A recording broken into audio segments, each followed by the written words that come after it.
Bracky's best friend Joe Burrow set the LSU single-season record for touchdown passes on Saturday. And in related news, there are a minimum half dozen games left for LSU this season. It's insane. You know what, though? Those of us working on FloFootball.com, we know exactly how Joe feels. Just lapping the field with half the year left. Yeah. That's Kyle. I'm Colby. He's Bootleg.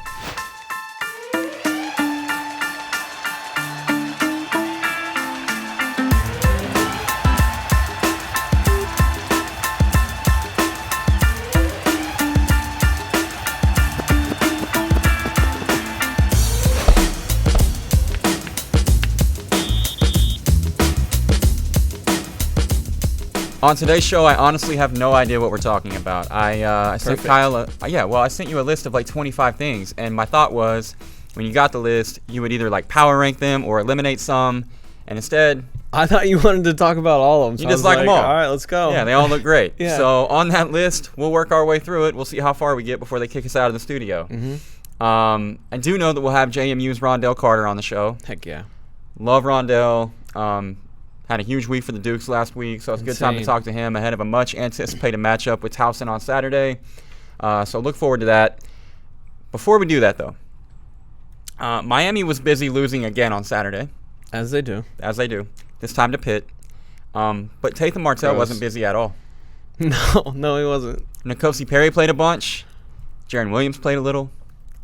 Tate Martell, nada. He didn't. Which brings us back to the global phenomenon that we refer to as where in the world isn't Tate Martell. Mm-hmm.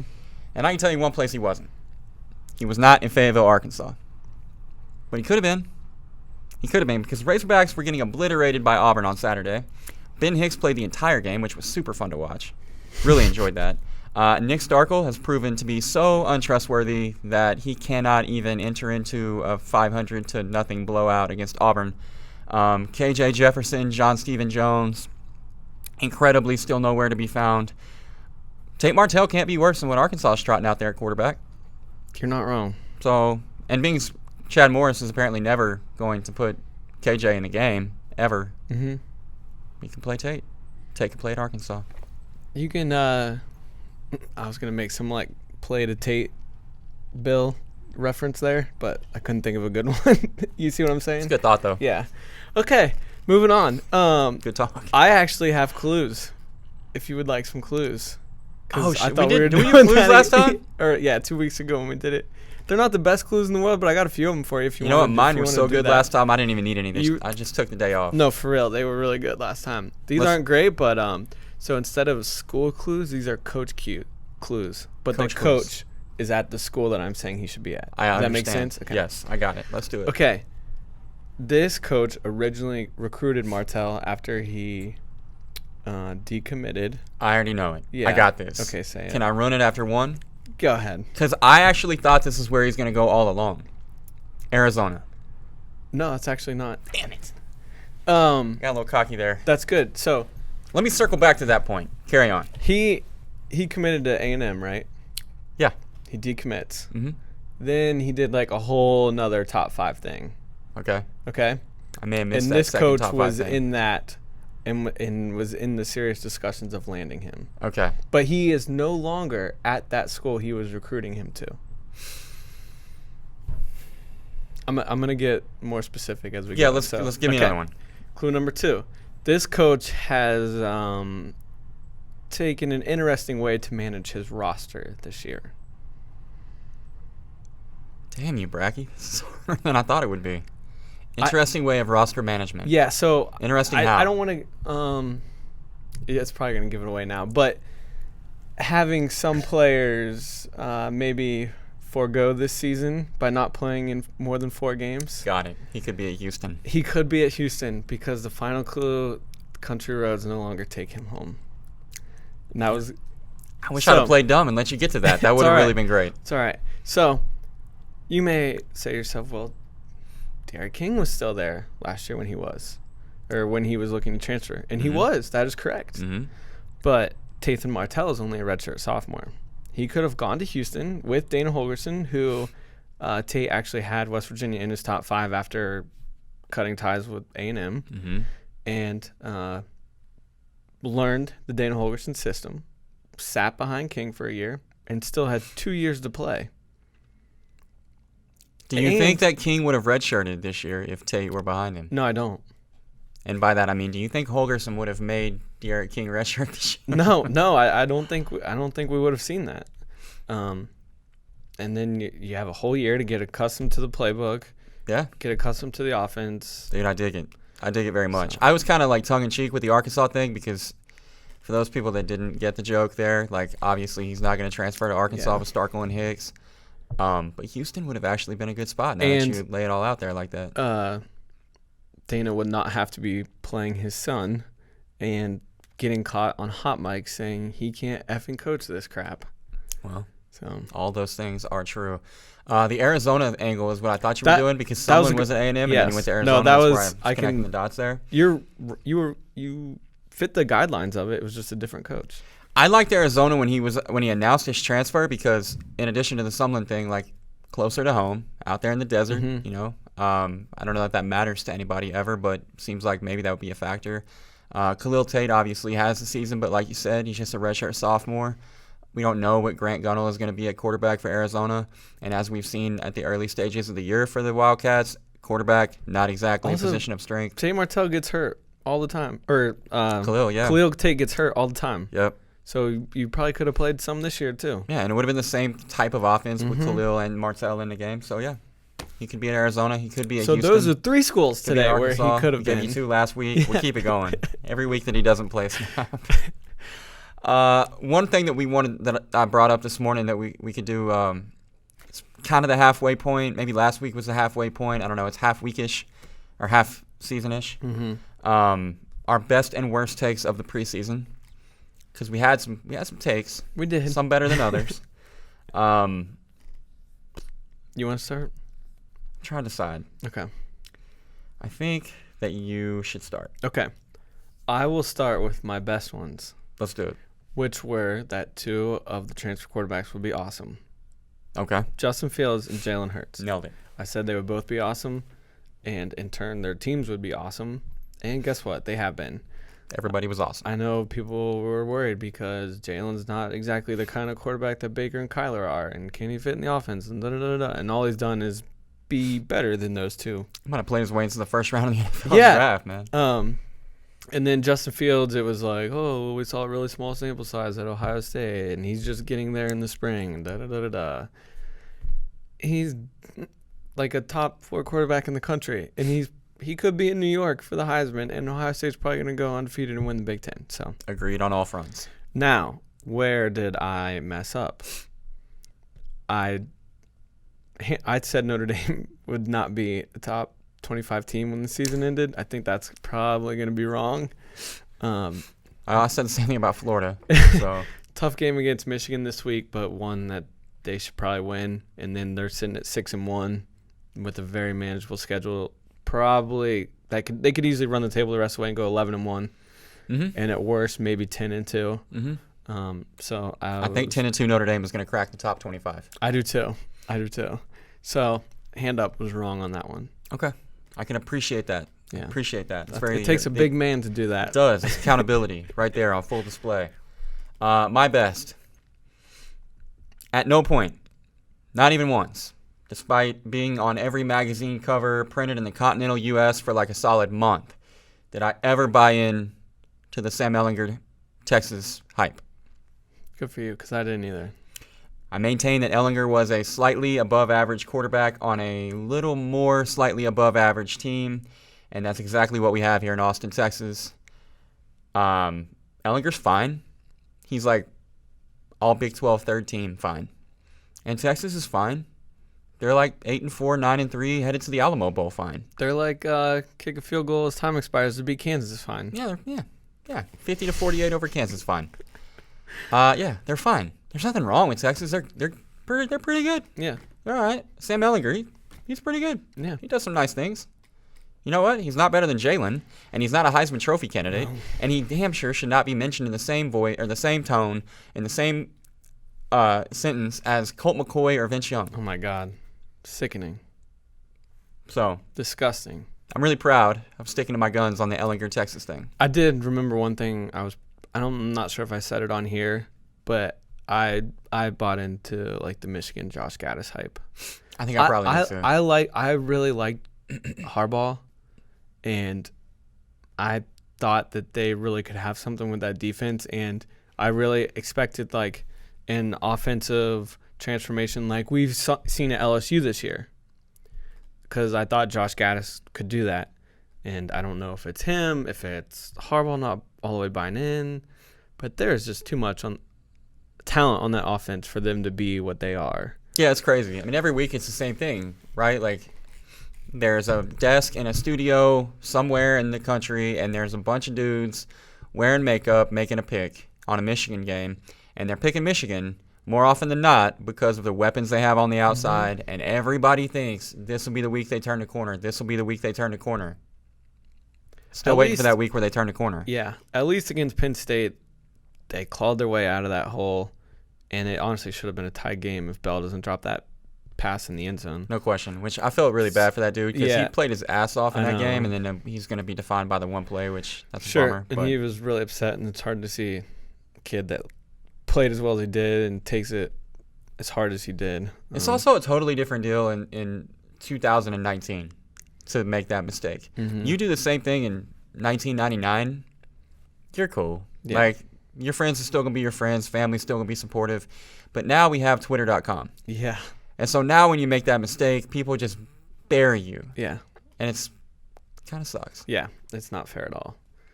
So I was wrong on the Michigan hype. They're clearly going to be like a Texas. They're an 8-4, 9-3 team. Okay. That's not bad. But I was like, they can win the Big Ten, go to the playoff type. It's really big of you to volunteer a second thing you were wrong about. You didn't have to do that. It's all right. You just had to give the one. Hand up. This is my confession. Okay. All right, Usher. What am I doing here? Oh, the thing that my worst take. Yeah. My worst take. Let's hear take. your worst. Arkansas is absolutely not fine. They're not fine at all. Even with tempered expectations, I thought 5 wins. Surely all the non-conference games, and then you steal a conference game against Kentucky or Ole Miss, and maybe you get into a bowl game in year 2 under Chad Morris. At this point, I have very real concerns about them even getting the 3rd victory of the season. No. It's the same way that you wanted West Virginia to forfeit last week against Oklahoma. I think Arkansas should do that against Alabama, because putting that team on a field with Alabama is cruel and unusual punishment. At least you don't have to deal with Tua, though. That there's silver lining there. Sure, but putting that okay, you're right. Mac Jones better than Tua. Better to face. Mac Jones, manageable, I guess. We'll see. Tua, forfeit. You're right. Take the West Virginia plan, forfeit. I mean, I'm thinking really more in terms of just like what the injury report is going to look like the following week after that game. Like, maybe you don't lose by 75 because Tua's not out there anymore, but you're going to have 25 guys in the training room. Physicality, yeah. Dude. I think the game you had to have if you're Morrison Company, aside from freaking San Jose State, which I thought was a given, was 2 weeks ago at Kentucky when you're playing a team who's got a wide receiver playing quarterback. To give that one away like they did was one of the most brutal things they've done all season long, and that list is long. So to crack it and be near the top of it, that's pretty remarkable. The rest of the way, the only thing even remotely winnable looks like it's going to be Western Kentucky. I guess you can make an argument for Mississippi State or Missouri. I think you can make an argument for Mississippi State for sure. That's a distant second, though. Like, what do you think the spread will be on that game? Arkansas, Mississippi State in Fayetteville. I'll be there, by the way. Fayetteville. Okay. That's probably a touchdown. You think? Yeah. You think it'll be more? Yeah. I don't think Mississippi State's that good. I don't either, but I think Arkansas is that bad where it's a double-digit spread. Let me see who Mississippi State plays double-digit home week. dog. That's sad. Well, such is life in the SEC. I guess such is life when you got Hicks and Starkle playing quarterback. So obviously this season is a disappointment because you were expecting 4 or 5 wins and you've already dropped a couple games that you think you should have lost. But are you saying like hope is lost on the Chad Morris era, or just for the foreseeable future? Or I'm gonna go down with the Chad Morris ship. I think a lot of him as a coach and as an individual, and I like the hire because I think he's a great leader of men, and maybe even more importantly than that, I think that his ability to recruit the state of Texas is the X factor at Arkansas. To succeed as a head coach at that university, you either have to be able to recruit Texas or recruit Florida. You got to do one or the other, or Georgia. You got group Georgia, Florida in one country group, Southeast, yeah. Florida, Georgia line, shout out. Or you got to be able to go into Texas. Bielema could do neither. He can do none of the above. So, good luck. The one time that Arkansas was able to kind of get into Florida during the Bielema era was when Randy Shannon was on the staff, and that's when they went down there and got Alex Collins. Bielema can go into Texas, or Morris can go into Texas and get dudes. That's what the last two classes were built on. Right now, though, it's one thing to go hashtag New Arkansas and paint a pretty picture of the future when you've only been in there for 1 year, and it's, you can still say that's not our fault. Cupboard was empty. We're going to be better. Come to Arkansas. Be the change you want to see in the world. Their class right now is like 54th nationally. If you bring a 54th ranked recruiting class to Arkansas, you're going to be right where you are right now. You can't win with that talent in the SEC West. You just can't do it. So I still believe everything I've ever said about Morris as a head coach. I am worried that he is too loyal to some of the individuals on his coaching staff. I think there are some guys, and I'm not going to name names, but I think there are some guys on that staff, particularly on the offensive side of the ball, that he brought from SMU that were ready enough at SMU, especially with him having a heavy hand on what happens with the offense, that are not prepared for the SEC. Because that offense from week to week, I understand having trouble at the quarterback spot, but man, I mean, that's rough. I mean, that's got to be what they're good at is offense. With Chad Morris as a head coach, that's got to be what you're great at is offense, and they're not great at all. So I think that this is a really long way of saying that I think if Morris does not make some very real changes to his staff, again, particularly on the offensive side of the ball, that there may be a problem in Arkansas. How long does he get? I think next year. I think that's it. I mean, there are obviously I've got a pretty good feel on the pulse of Arkansas Nation, Fayetteville, Arkansas, whatever. There are a growing army of people that want him gone now, that think he was underqualified and overwhelmed. And I understand where they're coming from. It's pretty easy to pull up Chad Morris Wikipedia and see that at SMU, the best thing that he ever did was barely get them to a bowl game. But if you look at that just based on numbers, you're missing the context, which was that when he got to SMU, that program was buried. They were the worst program in the country.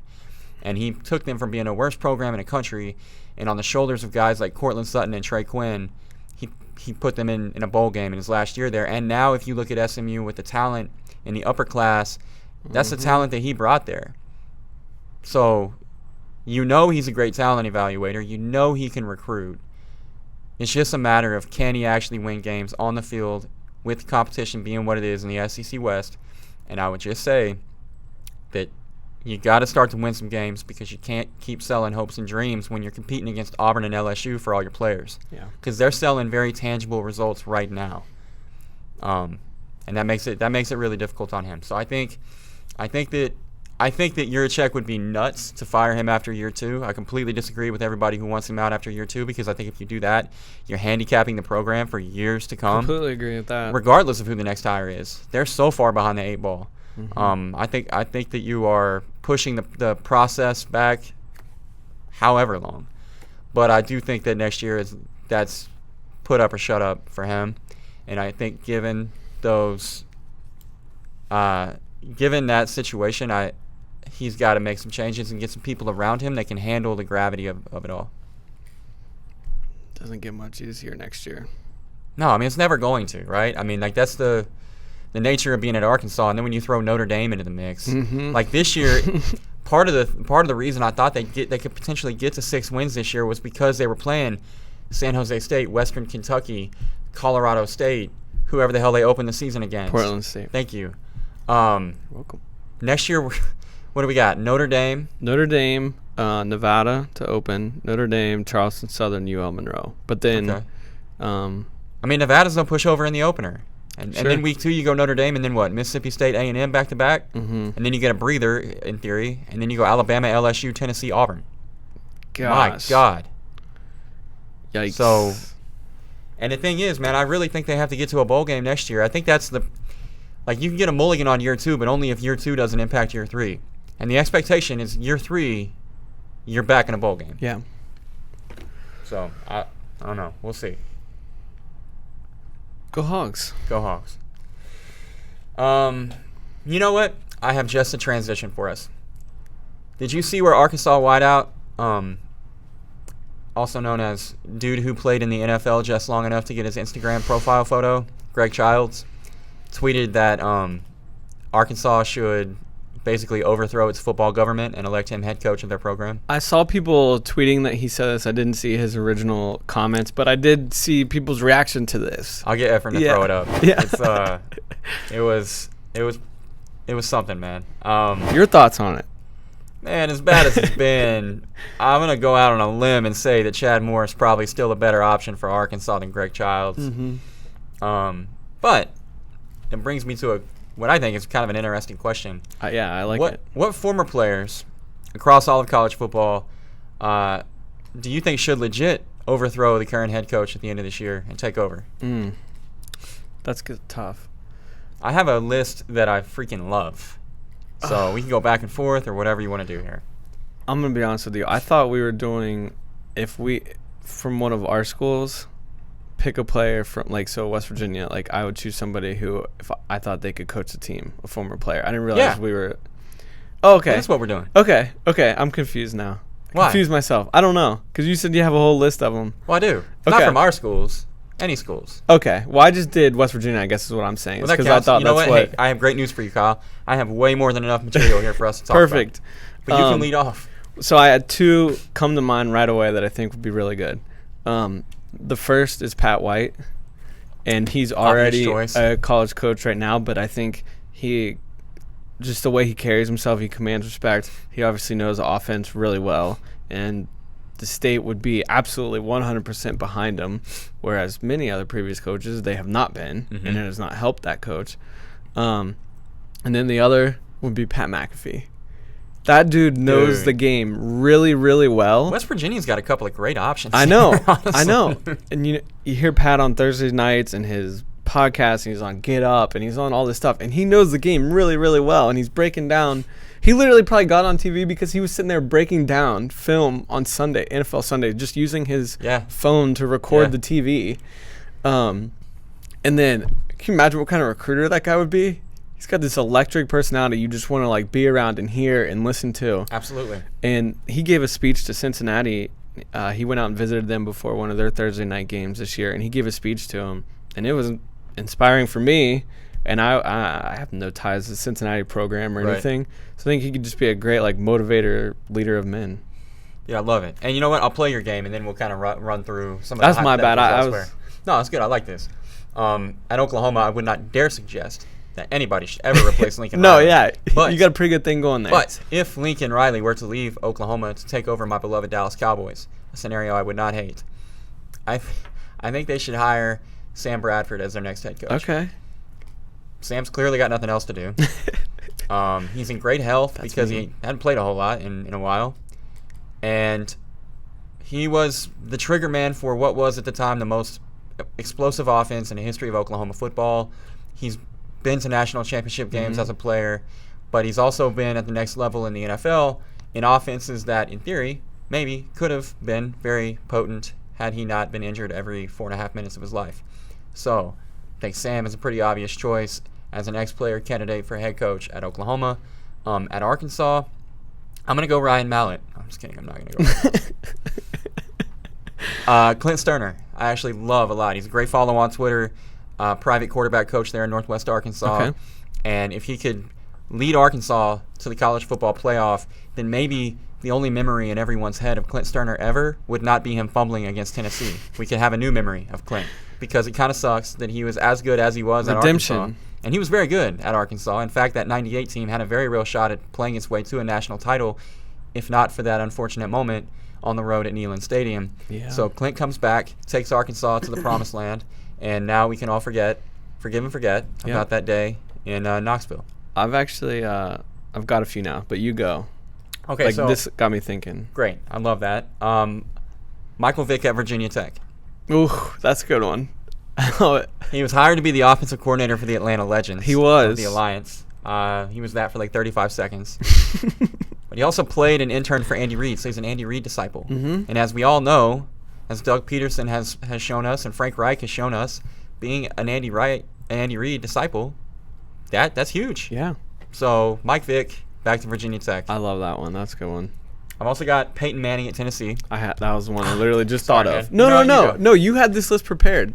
I just going. think if you really want to make Tennessee football great again, there's one path and one path only to doing that, and that's getting number 18 back in the building as a coach. Love it.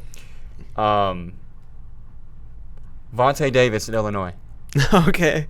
I saw he was all pumped up on Twitter about the win on Saturday. No promises that he's not going to quit at halftime of the Ohio State game when they're down by 50.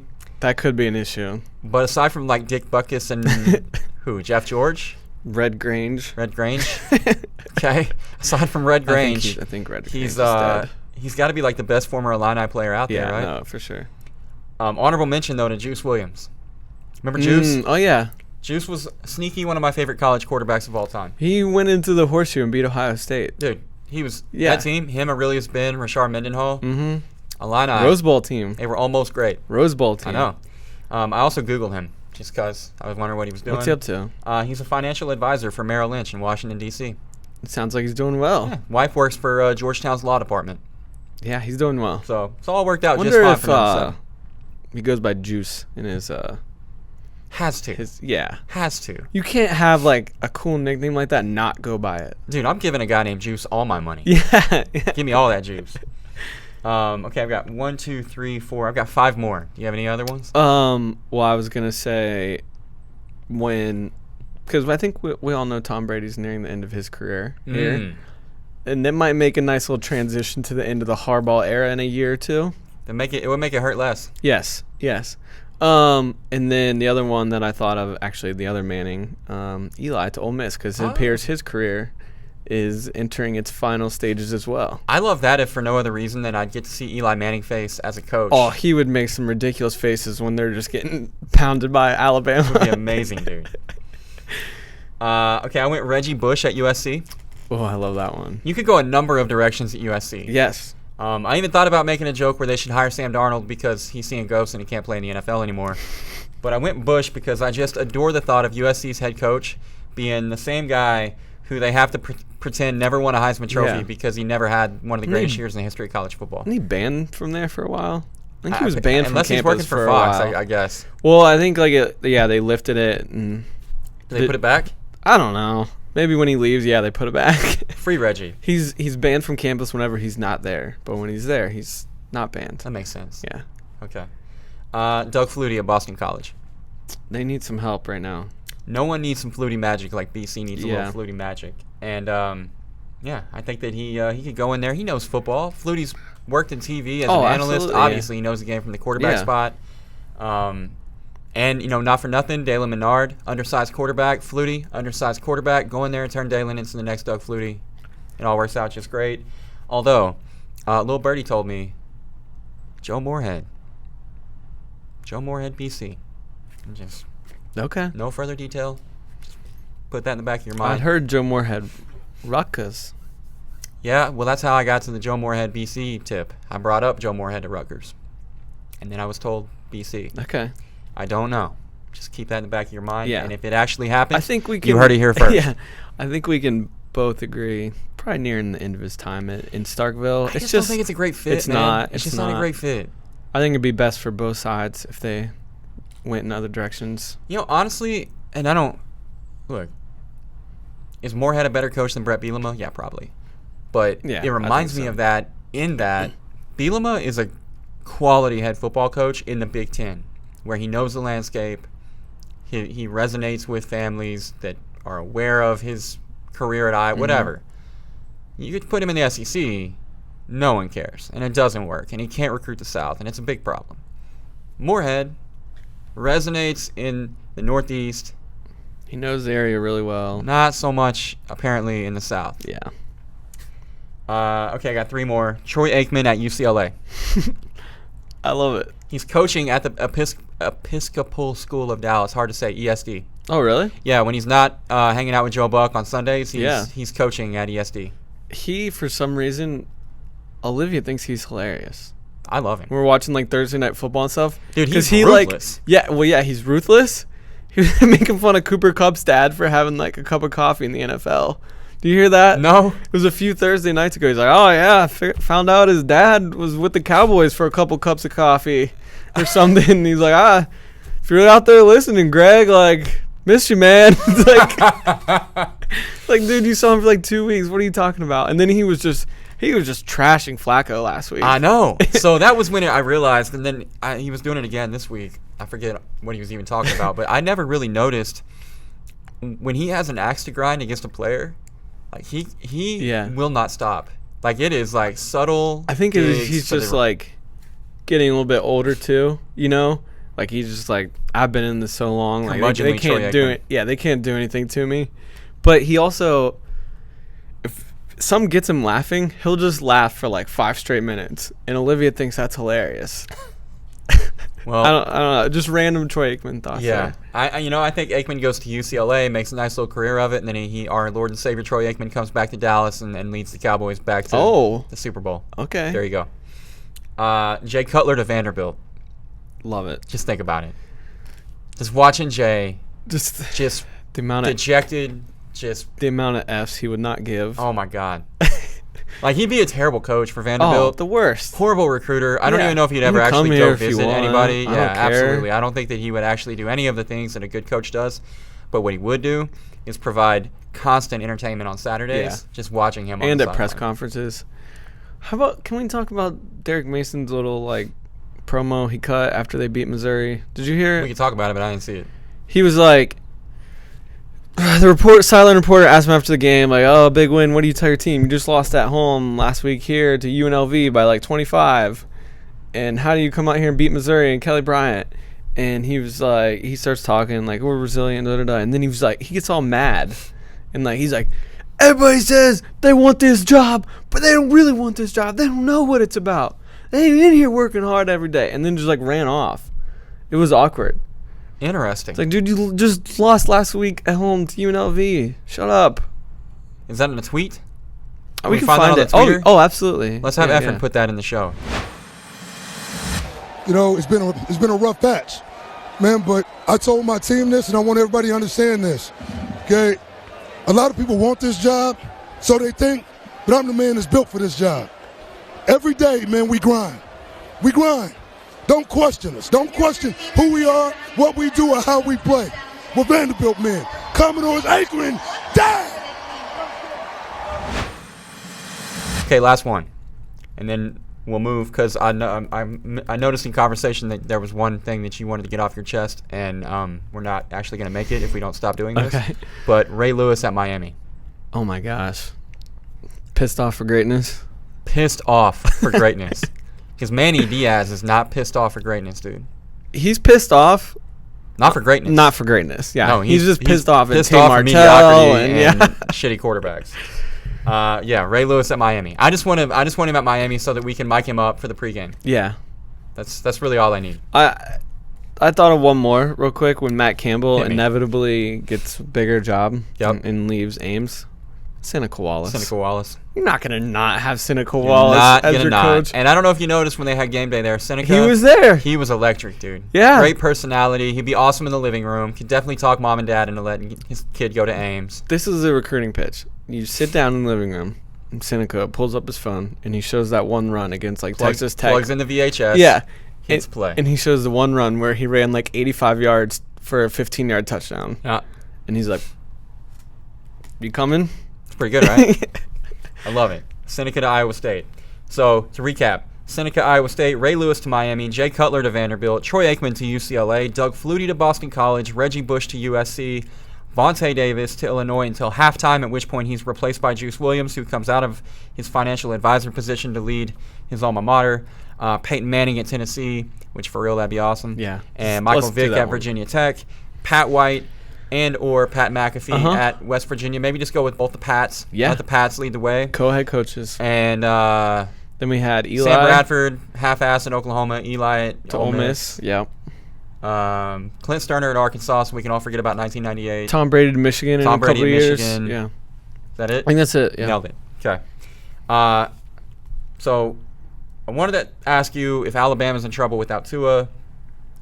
But before we do that, because I know you wanted to mention, speaking of Iowa State, one of your favorite athletic directors in the country tweeted in reply to Scott Strickland, who randomly put an help wanted ad on Twitter that was like, hey, if you're a Power 5 team and you want to play us, give me a call. Yep. Joe Castiglione was like, what's up?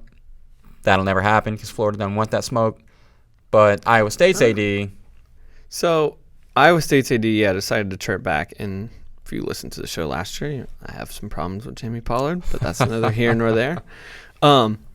Scott Strickland, as you said, just asked, hey, who wants to play us? And I actually have been very impressed with the way Florida's scheduling here in the next few years. They're willing to do home and homes. They offered UCF a home and 2-for-1. Mm-hmm. You come to Gainesville twice, we'll go to Orlando. Well, UCF is crazy. You're not taking that. Exactly. They're crazy. We talked about that before, too. They just don't actually want to play. But the fact that Florida was willing to do that says a lot. Like, hey, we'll play you. Like, we're not scared of you. And we'll even come to your, I think they call it the bounce house. We'll come to the bounce house in Orlando. The bounce house. Yeah. Their fake national championship.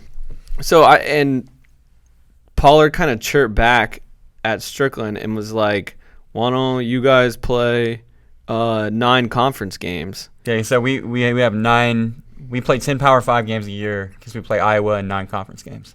And to that, I say, who cares, Jamie? You should play. And then Scott Strickland was like, then why not 11? And which that is my response too, because guess what? Starting last year and running through 2026, West Virginia is playing 7 straight years of 11 Power 5 opponents. Boom. And you know what Iowa State's doing? They're playing their 8 or 9 conference games, and then they're playing Iowa. And then Iowa. Every single other year for the next 6 years, an FCS team. Yeah. Iowa State loves to play some FCS teams. Now, but he's going at got too many dang tabs open. He's going at the AD that this year is playing Miami and Florida State. And he is playing 2 FCS teams, but he also has to deal with the SEC schedule, which you don't have to, Jamie. Me and you are both Big 12 guys. It's not the same as an SEC schedule. It's just not, even if you're playing everybody. And by the way, Towson, one of the teams he scheduled, is a top 10 FCS team. The next year's not good. We'll edit that part out. They still get Florida State, but then you go Florida Atlantic, UCF, Florida State. Then you have USF, Florida State, Utah. Then you go to Utah and play Florida State the next year. And then if you look at their schedule on down the line, they have Miami and Florida State, USF. They have a home and home with Colorado, a home and home with Texas. And that's they still have all these open dates, as you can see what Strickland's talking about. So they're moving in the way that Oklahoma and Alabama and Georgia are scheduling these big-time home and home series. And Iowa State's not doing anything. They scheduled a bunch of FCS teams. Look, man, Iowa State is in a situation where they're hanging on for dear life. I mean, for one thing, the college football playoff, not really a goal of theirs anyway if you're injecting them with true serum. But even if it were, their path to get to that stage is just to accidentally beat Oklahoma and Texas and then hang on for the rest of the year and be undefeated. And because they're undefeated, by default, they're getting in. I get that, but don't be chirping these ADs that are actually going out and willing to play anybody. Yeah, no, and willing to go to a non-Power 5 school to play a road game. It is pretty rich for the AD from Iowa State to go after an AD from the SEC. Yeah.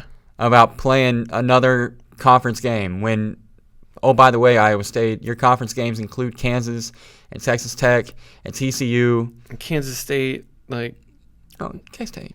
Ease up. K-State's all right, right? This year. They got OU on Saturday. Yeah, I know. I'm a little concerned.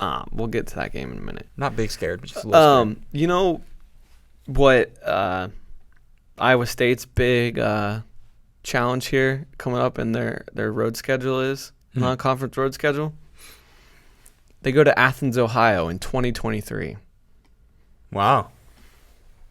That's a good. I'm serious. the That's mighty probably Bobcats, outside dude. of Ohio. That is the best team they are playing. That is on their schedule right now.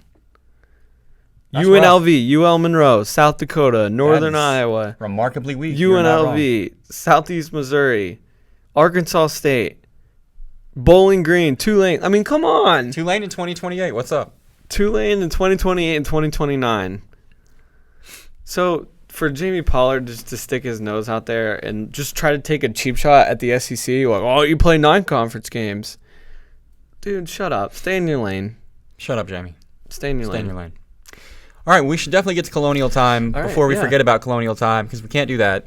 And then if we don't get kicked out, then we can attack some additional subjects on the backside of Colonial Time. So right now is the part where you do the little thing, Colonial Time. For the first time since 2019, we have nothing but conference games in the CAA, which means we have a loaded slate of games to offer to our friends. Love it. The headliner is number 2 JMU welcoming number 16 Towson, and that's a game that we've had circled on the calendar since like mid-July, but it's also a game that looked like it might lose a little appeal after Shane Simpson went out with the knee injury. I don't know, man. After a record-setting Saturday for Towson, are we back on? Oh, it's back on. You know, when Flacco called it a slump buster.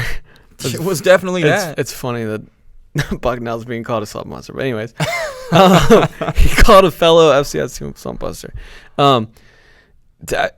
What they did in the first half is unbelievable. Flacco had 6 touchdowns. 5 of them were to Leatherberry, who was his roommate. Found out in our article this week, which was really cool. Yep. So, yeah, anytime you have 2 guys like that playing as well as they did last week. And you said they did that in one half, right? They did that in one half. One half. I just want to make sure that we definitely made that point. I'm One not half. even sure if they played in the second half. They probably shouldn't have. I think they did. Yeah, they shouldn't have. Yeah, absolutely. When you have Flacco at quarterback and that guy at wide receiver, it's a big-time showdown with that JMU secondary, and then if the defensive line can get there to stop Flacco from even attempting those passes.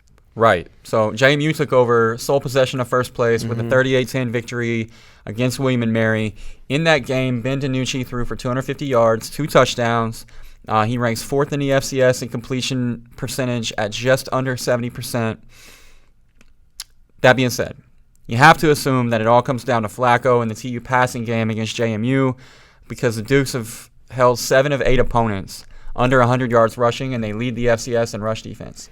And given, again, the fact that Simpson's not in that backfield, it's not the same as it was when number 13 was back there for Towson. It's definitely going to be Flacco attacking through the air, and then our friend Rondelle Carter and John Daka trying to get there off the edge. Guys we'll be watching on Sunday more than likely. I mean, I don't know. I think am I missing anything? It's got to just be that, right? No, you nailed it. I think Towson's path to win this game is it will be a shootout. It's got to be. It's got to be. If they want to win this game, it's going to be a shootout because that JMU offense they're explosive against the lower tier FCS teams, but against the higher tier FCS teams, they are insanely efficient. They don't turn the ball over. As you said, DiNucci can beat you through the air, and then they have just this stable of running backs.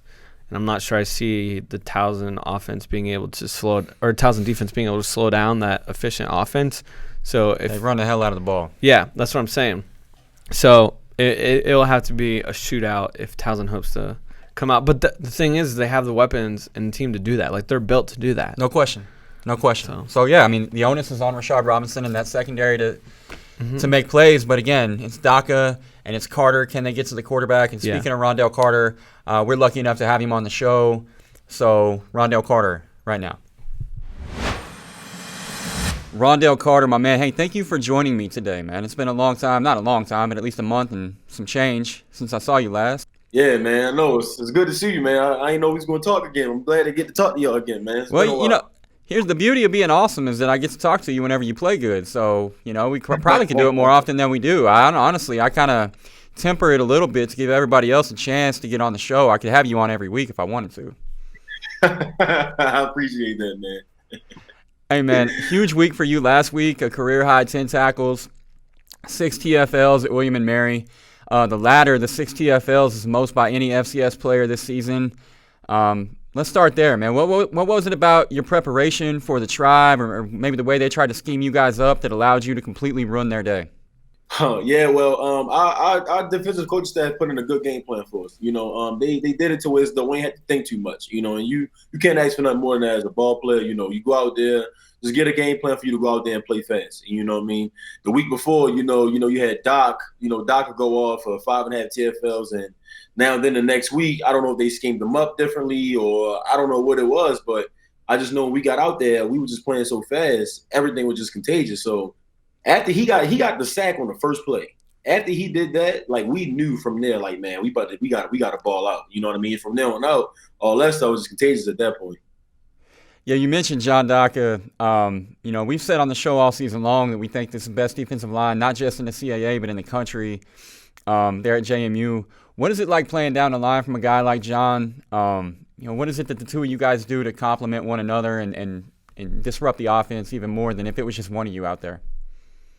Yeah, we kind of go hand in hand with each other, man. Daka is more of a speed guy that can do power here and there, and I'm more of a power guy that can do speed here and there. So it's kind of like a pick your poison sort of deal. And then it's like, even if teams want to, try to tune us out, you still got Mike in the deep in the middle that's handling that business as well. So, man, it's kind of fun because it's just like, you know what? Even if I'm not doing so well in the game, or even if I'm not doing so well, I know somebody on this D line is doing well. It's going to be, I don't know if it's going to be me. If it's not me, it's going to be Mike. If it's not Mike, it's going to be a D, and so on and so forth. If it's not D, it's going to be Daka. You know what I mean? And that we've shown that consistently over the course of the season. If one team is taking one of us out of the game, one of the other three is going to step up. You know what I mean? So it's always good to have that, in the back of your head, knowing that, you know what, even if I'm taken out of the game, we're doing something right at the end of the day, because somebody on D-line or the other, the front seven is going to still be eating. So that's still a good thing for us. No doubt. It's funny, and I have to get this barb in. I can't help it. You transferred to JMU from Rutgers, and we talked about that. So you go FBS to FCS. But if y'all play Rutgers tomorrow, give me the Dukes by like 1 million. Like, it's a rout. Yeah. You know what? Let me tell you this. I played at both programs, and I'm taking my guys over anybody. Period. I don't care if it's Rutgers. I don't care if it's Florida. I don't care if it's I'm taking my guys over anybody. So, unfortunately, I'm taking my guys over Rutgers anything. Hey, in all seriousness, though, for those who don't know, and maybe missed a piece on you over the summer, let's take 60 seconds and kind of walk people through how you got to where you are right now. Being one of the faces of JMU, what kind of perspective did you gain over the last few years that's really helped you become not just the player that you are, but the individual that you are, which in my opinion is somebody who's ready for the next level? Yes, sir, man. I appreciate that. Yeah, so, I came here from Rutgers. I spent 2 years at Rutgers. My first 2 years there, playing football. I redshirted 1 year, and then I completed my redshirt freshman season. I played 5 games, but, I just wasn't, where I thought I should be and where I could potentially have been, as far as weight-wise, positionally, all that kind of stuff. I just thought that I could do more. So, like I said, my brother was here. I decided to transfer here, going to the 2018 season. And, like I said, I told you guys before, I don't regret that at all, man. Like, that was the best decision I had in my life. And, when I got here, I was able to see what JMU has that a lot of other teams don't have, whether it's FBS or FCS. And the group of guys you have in that locker room is just unmatched. You know what I mean? When you have a group of dudes that go out there and they just love each other and care for each other, and they'll do anything and they'll run through a brick wall for you, you can't ask for nothing better than that. You know what I mean? And I got a group of guys in there that loves me, respects me, and it's the same thing as reciprocated. I love them and I respect them. And, when that's contagious around the whole team, that allows you to go out there and be able to win any given day. And, that helps us out a lot. So a lot of people think that, it's our talent, and that has something to do with it. But I'm telling you guys, man, the locker room we have is unmatched, and I don't think nobody can top that right now. Well, you go 3 straight wins against ranked opponents, and then you go, to a team that at least would like to think that they're a rival of y'all's down the road. And I mean, look, William & Mary has not been an easy opponent for people this year. They've given some folks trouble. You guys go down there, you handle your business. So now it's Towson week. And it's a game that, across the country, I think folks had this thing circled since about mid-July. Towson was even ranked ahead of you guys in a few publications coming into the year, which that's bold, but that's real. And they may be a different team without number 13 in the backfield, but tell me what you know about Towson right now as you guys kind of wrap up your week of prep. Yeah, so I know what Coach Ambrose preaches. Coach Ambrose, I've known him since I was probably about 15. I did all the Towson camps as a freshman and sophomore high school. He's been to my high school. I've talked to him face to face on a number of occasions. So I know the attitude that Coach Ambrose team is going to bring. They're going to come out there and they're going to try to punch us in the mouth. That's just what they are. They're a physical football team. They're going to play hard. They're going to play smart, and they're going to be very confident. That's the type of stuff that he preaches. Obviously, you have Coach. You have Joe Flacco's brother. You got Tom there. Then you have the running back. I forgot his last name, but number 28, who's a very physical running back. You have Leatherberry on the outside. It's going to go out there and present some problems. So, as we wrapping this up, man, we got to do a great job of containing Flacco. Not only can he throw the ball, but we all know he's very good at extending plays. And you know what I mean? If he doesn't want to extend a play, he has number 28 who can run the ball, and he's going to try to run people over. So, we got to be ready for that, man. It was a very physical week of practice. Thursday we're going to wrap this up, correct all the mistakes that we had this past week and get ready to go out there and try to get a dub on Saturday. No doubt. You mentioned Tom. What is the challenge unique to preparing for a player like him that does have that dual threat, ability that can run the ball a little bit, but, let's be honest, probably one of the top 3 to 5 passers in all of the FCS. Yeah.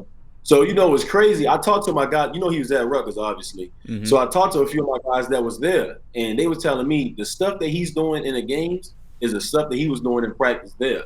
So, before even last season, I was already kind of prepared for the stuff that he was going to be doing. You know what I mean? So he presents a lot of problems for you guys, like for teams. For us, he keeps defensive coordinators up at night.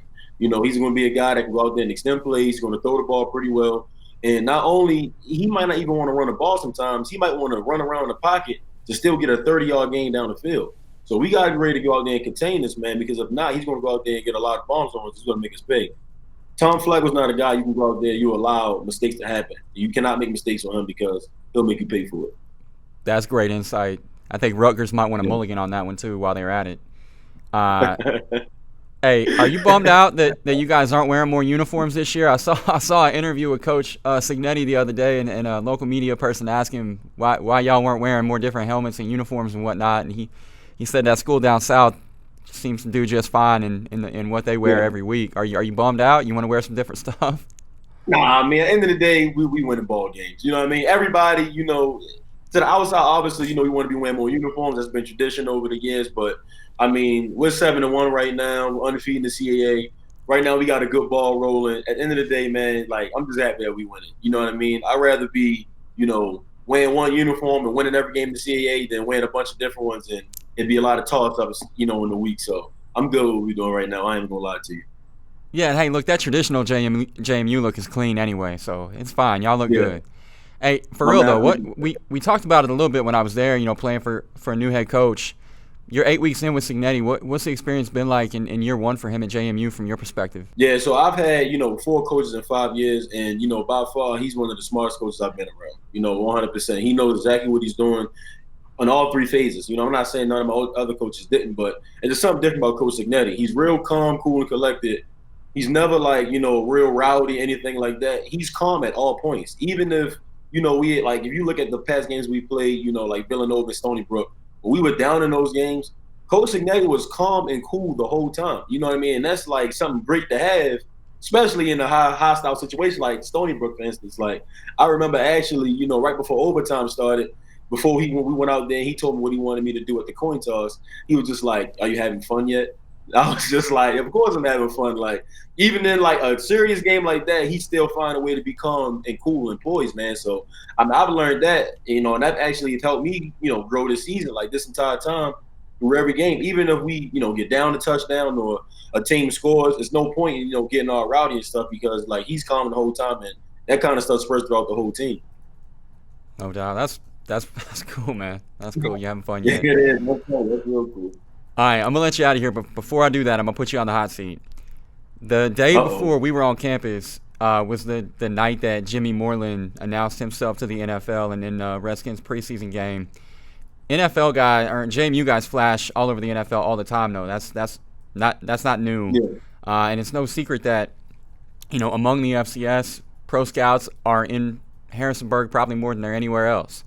So I want you to play scout right now, and I want you to tell me on that defense. And again, it's one that we talk about on this show every week. It feels like, for my money, it's the best defense in the FCS, and also a defense that could compete with FBS opponents as well.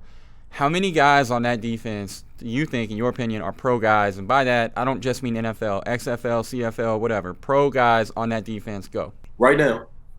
Right now. I'm taking all 11 of my guys. And I ain't saying I'm taking all 11 of mine. I'm telling you, like, I'm taking them right now. I'm taking all 11. You know what I mean? You can take any guy, any position. You know what I mean? And I truly mean that. You know what I mean? Even if you want to look at the secondary, who some people believe we have struggled this year, you really look at it, man. A lot of teams want to have my guys on their team. You know what I mean? I truly believe that. You know what I mean? Even that you can take a guy like Amos, who not only is playing safety, but he also can go out there and return punts for you. You know what I'm saying? And obviously, we know Rashad. A lot of people don't talk about Dimitri Holloway and Landon Word, who doing a great job of filling out gaps. You know, Dimitri's a tackling machine, and Landon's he's 6'4", 230 at linebacker, running sideline to sideline and plugging gaps. So, you know what I mean? And we know what our D-line can do. Adam Smith is a great safety. He has 3 interceptions this year, 4 interceptions, I believe.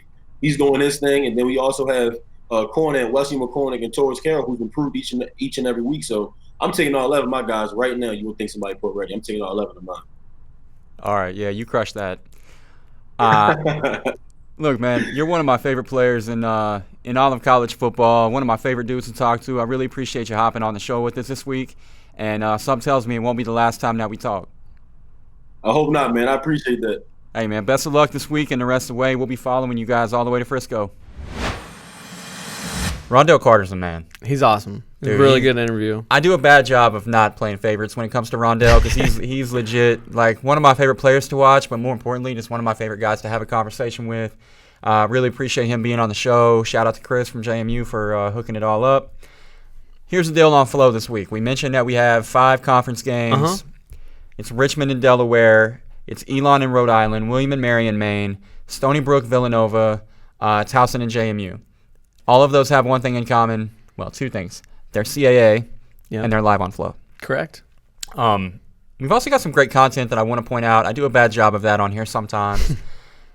We got content on guys like Flacco and Leatherbury, who we mentioned. Huge weeks last week. Also roommates. Apparently they don't bowl together. I'm not sure what that's about, but you have to go to FloFootball.com and find out.